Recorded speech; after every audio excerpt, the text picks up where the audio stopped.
الحسين. رحيم الحسين لو توقف بس في النص شويه.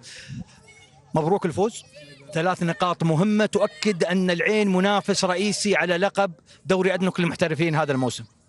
اللهم لك الحمد. اول شيء كنبغي نقول رمضان كريم لجميع الامه الاسلاميه اللي في دوله الامارات ولا خارج دوله الامارات. اول شيء هو اهم شيء هو 3 نقاط اللي غتخلينا ديما منافسين على الدوري حتى الاخر لحظه، وحنا كنمشيو مباراه مورا مباراه حتى نكونوا مزيان في اخر الموسم ان شاء الله.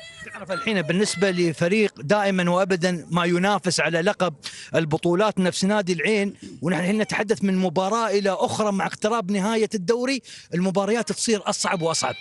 تعرف بدايه الموسم ما كتكونش بحال وسط الموسم وحتى النهايه، في في المباريات الاخيره كتولي كل الفرق كتنافس على البقاء في الدوري، الفرق كتنافس على الفوز بالدوري.